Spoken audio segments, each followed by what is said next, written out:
अस्सलाम वालेकुम वजूले।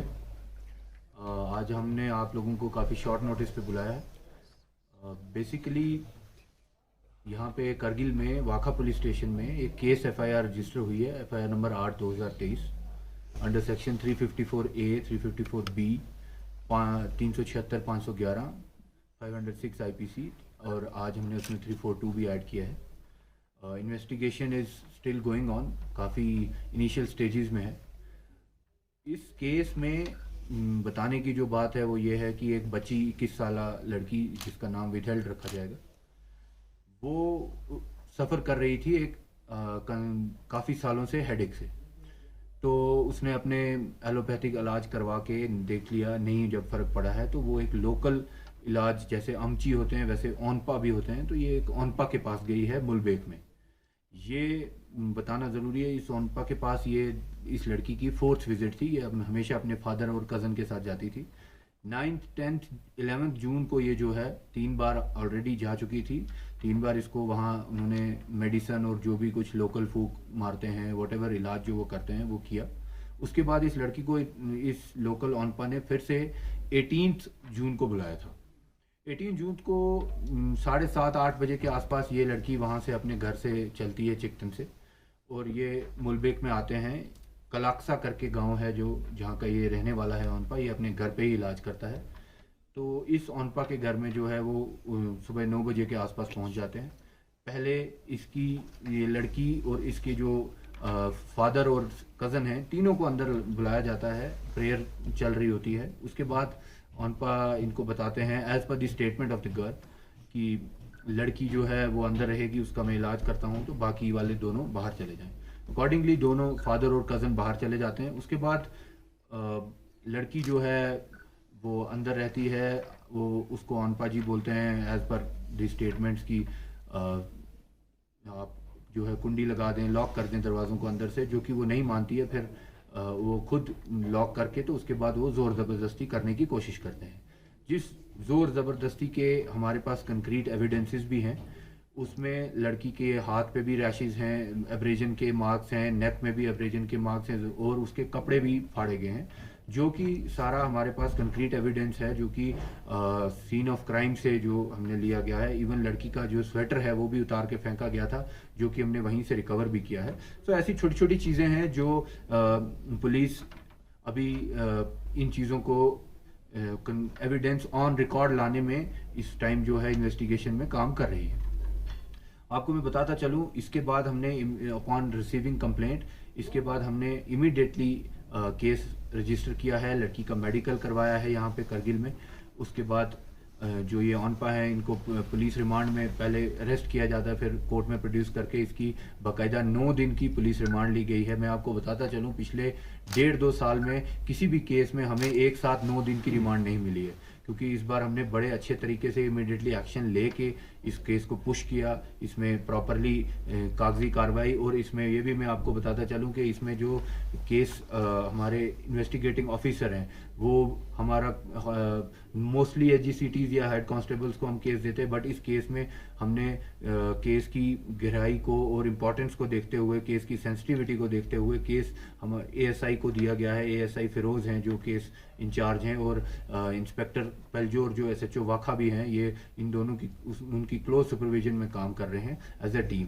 इसमें जो जो जहाँ जहाँ हमें वुमेन पुलिस की मदद, जो वुमेन हमारी पुलिस ऑफिसर्स हैं उनकी, जैसे जो वो बच्ची थी उसको हॉस्पिटल में मेडिकल कराते हुए साथ में हेल्पिंग हैंड देने की ज़रूरत थी, वो भी हमने यहाँ से एक्स्ट्रा करगिल से जो है वुमेन पुलिस ऑफिसर साथ दिए, ताकि उसको कोई जो ऑलरेडी विक्टिम है उसको और ज़्यादा परेशानी ना हो। आपको पता है पुलिस के थोड़ा सा जो प्रोटोकॉल्स होते हैं विद रिगार्ड टू केस, उसमें परेशानी होती है विक्टिम को, बट इस बार हमने जितना हमसे मिनिमाइज हो सके, हम लद्दाख पुलिस की जो अदरवाइज भी कोशिश है उस हिसाब से टाटा सोशल सर्विसेज वाले हैं उनको भी साथ लेकर इसकी जो है बाकायदा मेडिकल भी अच्छे तरीके से कराई गई और टाइमली रिपोर्ट ली गई, और इसको जो है इसके पेरेंट्स और आसपास के जो जिनके ये आसपास रह के स्टेटमेंट देना चाहती थी वो भी दिलाया।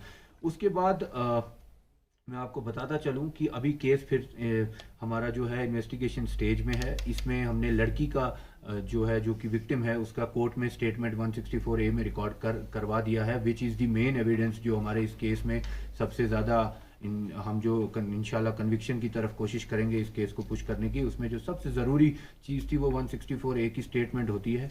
उसके बाद 2 विटनेस जो वहाँ लड़की के साथ घर से गए हैं, उनके फादर और उनके कज़न, उनका स्टेटमेंट 164A में भी रिकॉर्ड कराएंगे। वो जो है अभी कोर्ट में हमें डेट नहीं मिली है, वी आर होपफुल कि मंडे या ट्यूसडे तक वो भी कंप्लीट होगा। सो ये 3 स्टेटमेंट्स के बाद जो है हमारा केस का काफ़ी सारा इन्वेस्टिगेशन कंक्लूड हो जाएगा। And we assure the public of Kargil कि ये केस बड़ा इम्पार्शली और टाइमली सॉल्व करके हम इसको जो है कोर्ट में चालान प्रोड्यूस करेंगे। और इंशाल्लाह इसमें हम कोशिश करेंगे कि ये कन्विक्शन की ओर केस जाए, जैसे हमारे बाकी 3 केसेस जो हमने वुमेन रिलेटेड क्राइम्स के हैं उनमें भी जो है प्रॉपरली टाइमली एक केस को इन्वेस्टिगेट करके कोर्ट में प्रोड्यूस किया है फॉर चालान, जिनके ट्रायल्स चल रहे हैं। And we are very hopeful कि उनमें भी जो है कन्विक्शन हमें मिलेगी। सर, इदारे की तरफ से लद्दाख पुलिस पे एलिगेशन लग रहा है कि केस के मुताल्लिक पब्लिक को इन्फॉर्मेशन नहीं दिया जा रहा है, तो इस पर आप क्या कहना चाहेंगे? जी, आई डोंट नो उनको क्या मसला है, क्या वो कहना चाहते हैं, क्योंकि हमने भी उनकी प्रेस देखी, उसमें भी वो कंफ्यूज नज़र आए। वो उतना क्लियरली समझा नहीं पाए कि वो चाहते क्या हैं। हर केस की, ये खाली एक केस नहीं है, इवन आप देखें वाखा में ही 8 केस हो गए हैं। इसके अलावा this is a sensitive case, yes, but 8 case हो चुके हैं। करगिल में 30 से ऊपर नंबर चला गया। इवन एक्सीडेंट केस जो होता है, इवन हमारा जो प्रिवेंटिव एक्शन होता है 107 के दौरान, जिसमें कोई पब्लिक न्यूसेंस कर रहा है या कोई ट्रैफिक चलानिंग किसी दिन ड्राइव की गई है, हमने इवन अवेयरनेस की गई है, हर चीज़ का प्रेस रिलीज देते ही देते हैं। हमारा पुलिस मीडिया फ्रेटर्निटी का ग्रुप भी है, उसमें भी देते हैं, आप लोगों ने उसको कवर भी किया है। तो इस केस में भी हमने प्रेस रिलीज फर्स्ट डे ही दिया कि भाई ऐसे ऐसे मसला हुआ है और केस रजिस्टर हुआ है। अब ये केस ऐसा नहीं है कि कोई रिकवरी हुई है जो फर्स्ट डे ही आपको बतानी है, या हमने कोई मर्डर अक्यूज पकड़ लिया है। ये सेंसिटिव केस है। इसमें जो एविडेंस है वो 164A की कोर्ट में जो एडमिसिबल होगी स्टेटमेंट। पुलिस के पास स्टेटमेंट देना एक बात है, मगर जब केस रजिस्टर हो जाता है उसके बाद जो स्टेटमेंट है वो कोर्ट में एडमिसिबल होनी चाहिए, तभी कल जो एक्यूज्ड है उसको सजा मिल सकती है। तो वो स्टेटमेंट्स रिकॉर्ड करने से पहले, क्यों अगर हम मीडिया में आके बयान देते हैं, प्रेस देते हैं या कुछ भी शेयर करने की बात करते हैं, तो उससे अनवांटेड प्रेशर विक्टिम पे होता है। We have to be very sensitive and understanding कि बच्ची जिसके ऊपर ये जुल्म हुआ है उसको उसके हकूक और वो क्या चाह रही है, वो क्या सोच रही है। ठीक, तो अगर स्टेटमेंट से पहले मैं आपको बयान दे देता तो आप नहीं समझते हैं कि मीडिया वहां कोर्ट में भी पहुंचती जब उसका बयान हुआ। अभी उस बच्ची का कहना था कि मुझे ज्यादा लोग नहीं आसपास चाहिए, तो हमने बड़ी अच्छे तरीके से आराम से डेट लेके सीजीएम मैम से उसकी स्टेटमेंट रिकॉर्ड करवाई। तो अब बच्ची को कोई लेना देना नहीं है, उसको बार बार कोई तंग नहीं किया जाएगा। उसके अलावा भी अभी 2 मेजर अभी भी प्रेस देने का टाइम नहीं है। वही आपके हमारे जो जमातुल इस्ना अशारिया के प्रेसिडेंट साहब हैं, उनको क्या हमारे से परेशानी है या फिर उनको कोई डाउट है जो कि क्लियर होना चाहिए, वो मसले की वजह से हमने जो है सोचा कि आज प्रेस कॉन्फ्रेंस दे देते हैं। बट अभी भी we are very in early stage of investigation. अभी भी 164A जो 2 विटनेस वहां on spot scene of crime पे मौजूद थे उनका भी हो जाए, ताकि कल कोई उनको प्रेशर ना करे। हमारी देखो प्रेस से क्या हुआ, प्रेस से डिटेल्स बाहर आई, तो डिटेल आने से क्या होता है कि उनको कोई प्रेशर भी कर सकता है, 10 चीजें होती हैं। तो वो चीजें जो है अगर एक बार कोर्ट में स्टेटमेंट रिकॉर्ड हो जाती है फिर चेंज नहीं कर पाएंगे वो, बिकॉज वो इंडिपेंडेंटली जज साहब के साहिबा के सामने रिकॉर्ड की जाती है, which is admissible in court. तो हम चाहते थे कि वो भी हो जाए। और बाकी इस केस में एज सच ऐसा कुछ नहीं है कि किसी को बचाया जाए या किसी को, ये लड़की मुस्लिम है, ओनपा बुद्धिस्ट है।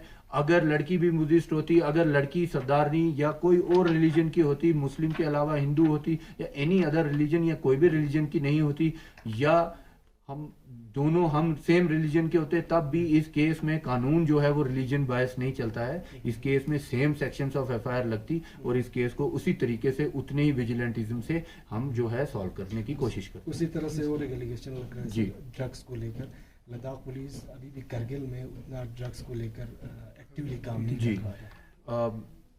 देखा, हमने वो भी देखा। ड्रग्स के रिलेटेड मैं आपको बताते चलूँ, 2021 पूरे साल में हमारे 3 FIR लगे थे ड्रग्स के रिलेटेड, ठीक।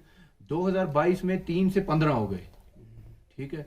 तो ऐसा नहीं है कि ड्रग्स के रिलेटेड काम नहीं हो रहा है, बल्कि बहुत ज़्यादा अच्छा काम हो रहा है। तो I think instead of praising, शायद उनको डेटा पता नहीं है या उनको कोई गलत गाइड कर रहा है, तो वो भी देखने की ज़रूरत है। आप लोगों को उनसे भी ये क्वेश्चंस पूछने की ज़रूरत है कि व्हाट वाज द बेस जिस पे उन्होंने ये एलिगेशन लगाए।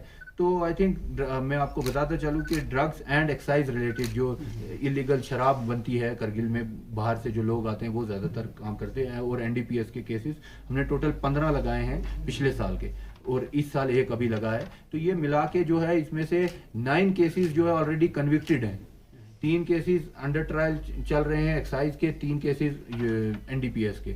तो ये बहुत ज़्यादा अच्छा काम कर रही है मेरी टीम, खासकर जो नारकोटिक सेल है। उसके साथ साथ मंथली बेसिस पे हर स्कूल, हर कॉलेज, हर जो हमारे गवर्नमेंट स्कूल्स एंड कॉलेजेस हैं, वहाँ पे जो है ड्रग्स की अवेयरनेस कर रहे हैं। थाने के साथ नारकोटिक सेल मिलके प्रॉपरली इंगेज कर रहा है यूथ को और समझा रहा है कि ये जो ड्रग्स की वबा है, इससे कैसे बचना है।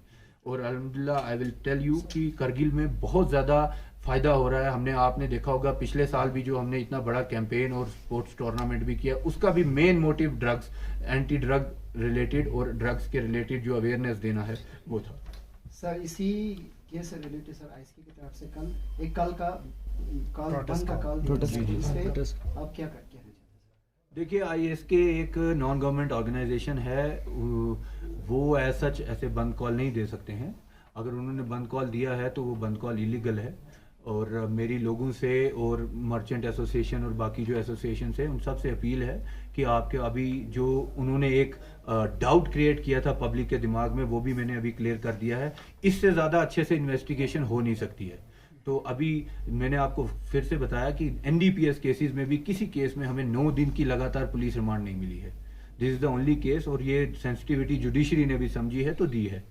तो ये कहने का, और हमारे कागज जो हमने कार्रवाई अभी तक की उस बेसिस पे पुलिस रिमांड मिलती है। तो ये सारा जो है दिखाता है, इट इज इन फैक्ट्स। हम कोई इधर उधर की बातें नहीं कर रहे हैं, हम आपसे फैक्चुअल इंफॉर्मेशन शेयर कर रहे हैं। तो फैक्चुअल इंफॉर्मेशन ये है कि केस को बहुत अच्छे से, बहुत प्रॉपरली, इससे बेस्ट IO मेरे पास है भी नहीं करगिल पुलिस में, जो केस को सॉल्व हैंडल कर रहे हैं। और केस को बहुत बढ़िया तरीके से with proper concrete recorded evidence हम इसको कंक्लूड भी करेंगे और इंशाल्लाह कोर्ट में चालान प्रोड्यूस भी करेंगे। बाकी पब्लिक से ये अपील है कि आप जो है, ये इस टाइम टूरिज्म का और काम करने का सीजन है, अननेसेसरी बातों में और चीज़ों में आके ऐसे बंद कॉल को सपोर्ट ना करें। बाकी इसके अलावा भी पुलिस अपनी डिप्लॉयमेंट करेगी, एडमिनिस्ट्रेशन अपने मजिस्ट्रेट डिप्लॉय करेगी। अगर कोई जोर जबरदस्ती से बंद कॉल करने की कोशिश करता है तो उसके खिलाफ भी हम, जैसे यहाँ केस रजिस्टर हुआ है, उसी तरीके से फिर से केस रजिस्टर होगा। इवन उस प्रेस में भी उन्होंने क्लियरली धमकी दी है लॉ एंड ऑर्डर खराब करने की। तो वो अगर उस तरीके का कुछ भी छोटा से छोटी चीज़ भी हमारी जो ये करगिल टाउन या करगिल डिस्ट्रिक्ट का जो बहुत अच्छा लॉ एंड ऑर्डर सिस्टम है, जो लोग आपस में एक साथ मिलजुल के रहते हैं, इसको कोई भी छेड़ करने की कोशिश करेगा तो उसके खिलाफ कानूनी तौर पे जिस तरीके से बाकियों के खिलाफ होता है, चाहे कोई भी हो, उसके खिलाफ उस तरीके से एक्शन लिया जाएगा। आपकी जो प्रेस है उसमें हमारे पास एविडेंस है कि कौन क्या बोल रहा है। उसके अलावा भी इन्होंने जो बंद कॉल दिया उसमें भी कल अगर कोई जोर जबरदस्ती करता है, we will take strict action against them. Law and order में कोई कॉम्प्रोमाइज। सर, करप्शन को लेकर अभी तक कितना केस रजिस्टर हुआ सर करगिल? मैं आपको बताता चलूँ, करप्शन में मैक्सिमम अभी हमारे पास जो केसेस हैं वो इंक्वायरी स्टेजेस में हैं। क्यों? उसका रीज़न है, आप देखें करप्शन में एक मेजर केस है हमारे पास। आप जो इवन काचो साहब जो हैं हमारे सोद के XCC, उन्होंने भी उस दिन उसके बारे में कहा, इरिगेशन कनाल के रिलेटेड। उसमें विंटर्स में क्या है कि ये बड़े हाइट पे बनते हैं तो हम जा नहीं पाए। अभी हम we are in the process, हम NIT से एक्सपर्ट इंजीनियर्स ला रहे हैं और उसको भी हम कंक्लूड करेंगे कि उसमें कुछ एग्जॉर्बिटेंट रेट्स पे काम हुआ है, जो उसमें एक्यूजेशन है। फर्स्ट। सेकंड, करप्शन में एक बिग ब्रेक थ्रू मिलेगा हमें, वो ये है जो इलीगल ज़मीनें हड़पी हुई हैं। एक अनोनिमस बंदे ने हमें कंप्लेंट दी थी कि जो है जनाब, हमारे जो आम आदमी की ज़मीनें की रजिस्ट्रेशन है, जो यहाँ पे एक सिस्टम चलता था गवर्नमेंट का या नो तोड़ जिसको कहते हैं, उसके तहत वो बंद हो गया है। मगर जो बड़े बड़े पावरफुल लोग हैं या पावरफुल ग्रुप्स एंड ऑर्गेनाइजेशंस हैं, वो जो है धड़ाधड़ उनका काम हुआ है, वो बिना उस नो तोड़ के भी बैठे हैं, जिसके ऊपर एक काफ़ी डिटेल्ड इंक्वायरी जो है वो चल रही है। तो उसमें भी जो भी निकलेगा, जिसका भी निकलेगा, वो हम आप लोगों के सामने भी लाएंगे और गवर्नमेंट के सामने भी लाएंगे। उसके बाद गवर्नमेंट के जो हमारे सीनियर ऑफिसर्स हैं, जो सेक्रेटरीट में डिपार्टमेंट्स हैं, जिसका कंसर्न होगा, रेवेन्यू का है, होम का है, इवन अगर एलजी साहब तक फाइल जानी होगी, उसके हिसाब से फिर अकॉर्डिंगली जो है एक्शन भी लिए जाएंगे। अगर वहाँ एफआईआर लगनी होगी, एफआईआर लगेगी।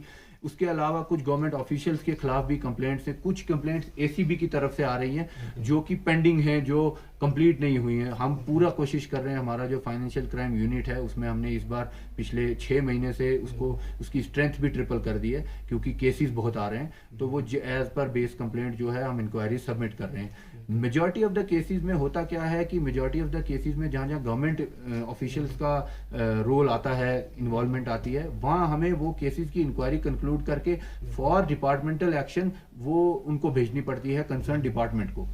तो वो बहुत सारे केसेस हमने ऑलरेडी भेजे भी हैं। कुछ केसेस में हमने एफआईआर भी लगाई है। एक केस में हाई कोर्ट ने, हमारा जो ज़मीन का केस है यहाँ पे, उसमें एक पॉलिटिकल पार्टी के लोग हैं, मिक्स कुछ लोग हैं, कोई एक एडवोकेट भी हैं उसमें इन्वॉल्व, उसमें स्टे लगी है। तो उसमें मैं कमेंट नहीं करना चाहूँगा जब तक हाई कोर्ट की स्टे है। It is a clear cut direction की इन्वेस्टिगेशन आगे नहीं करनी है, तो जिसकी वजह से वो केस रुका हुआ है। सर साइबर क्राइम इस वक्त ठीक है सर, तो अभी तक कितने केस आया हुआ है और क्या अचीवमेंट है सर अभी तक लद्दाख पुलिस की? साइबर क्राइम में देखें, रजिस्ट्रेशन ऑफ केसेस जो है वो साल की 4-5 3-4 ऐसे होती है। उसके अलावा जब से हमने ठीक ठाक साइबर सेल जब से इस्टेब्लिश किया है, ठीक ठाक अवेयरनेस, हर महीने की 7 तारीख को साइबर जागरूकता दिवस होता है। तो 5 to 7 जो है हम उसमें cyber related awareness, schools, colleges, old ages, गांव के रिमोट गांव में जो लोग जहां जहां फ़ोन यूज़ करने लग गए हैं, वहां हम अवेयरनेस फैला रहे हैं। हमारे आपने देखा होगा साइबर रिलेटेड पैम्फलेट्स हमने हर A4 साइज जो पैम्फलेट्स होते हैं वो हर मार्केट में, टाउन में, बीट्स में, हमारे गांव में हर जगह लगाए हैं। उसके अलावा भी जो कोशिश की गई है कि अपनी ज़ुबान में भी, जो लोकल ज़ुबान है हमारी करगिल की, उसमें भी साइबर सेल इंचार्ज ने अवेयरनेस की है।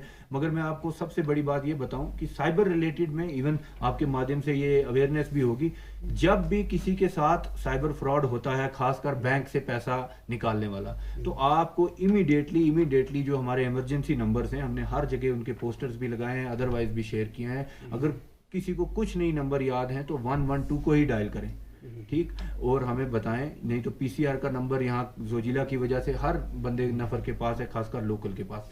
तो उसमें जो है गोल्डन आवर होता है, जैसे हार्ट अटैक होता है और इंसान को हॉस्पिटल पहुंचा दो टाइम से तो बच जाता है, कोशिश की जाती है डॉक्टर्स की तरफ से, और वो गोल्डन आवर में अगर उस पर कार्रवाई हो जाए बच जाता है। उसी तरीके से ये भी, वो पैसा या तो फ्रोजन अकाउंट हो जाएगा, मतलब कहने का इन शॉर्ट ये है कि जिस बंदे ने आपसे चोरी किए हैं उसके अकाउंट से पैसा निकलने से पहले पैसा फ्रीज हो सकता है और वापिस आ सकता है।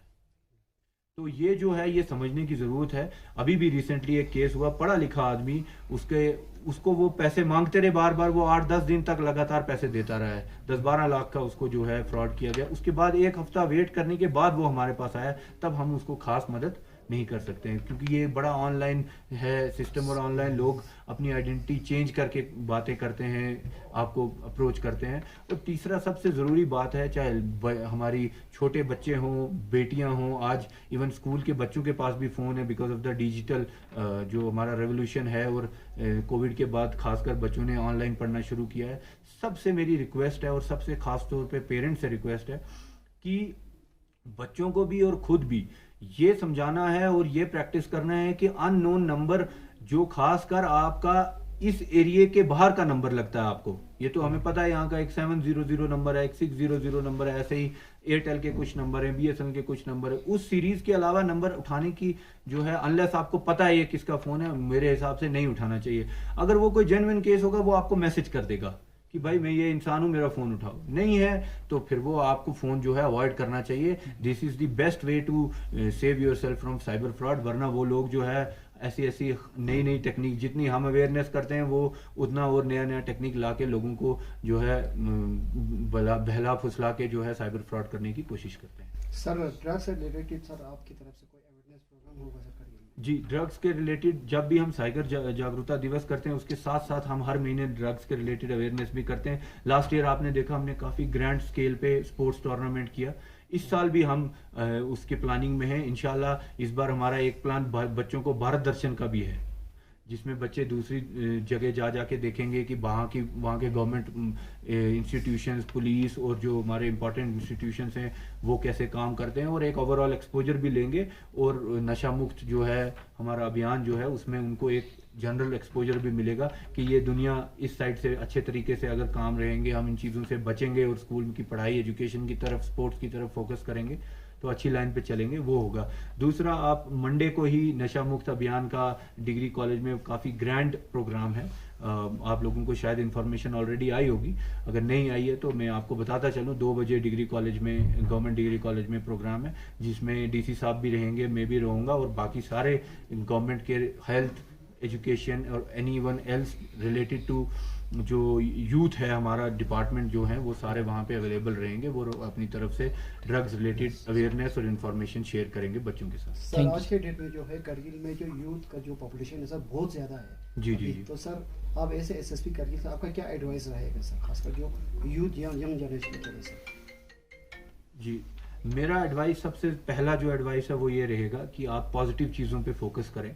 अगर आपको कोई डिप्रेशन या ऐसी चीज़ें लगती हैं जिनके बारे में आजकल इंसान कम बात करता है, क्योंकि आज वर्चुअल वर्ल्ड आ गई है, तो हमें इंसान को लेफ्ट आउट फील होता है। मोबाइल से ही हमें लगता है सारी दुनिया चल रही है और हम यहाँ करगिल में हैं, रिमोट जगह में हैं, ऐसा कुछ लग रहा होगा किसी को, या फिर एनी अदर रिलीजन। तो मैं ये चाहता हूँ कि आपके माध्यम से बताना कि बच्चों को जो है जितना हो सकता है बाहर निकलें। स्पोर्ट्स जो है, फील्ड वाला जो स्पोर्ट्स है हमारा, फिजिकल स्पोर्ट्स, वो खेलने की कोशिश करें। स्कूल्स में भी जो है एक्स्ट्रा करिकुलर एक्टिविटीज़ में भी, पढ़ाई के साथ एक्स्ट्रा करिकुलर एक्टिविटीज़ में भी इन्वॉल्व हैं, और सबसे ज़रूरी दीनी तालीम जो है वो समझ के हासिल करें।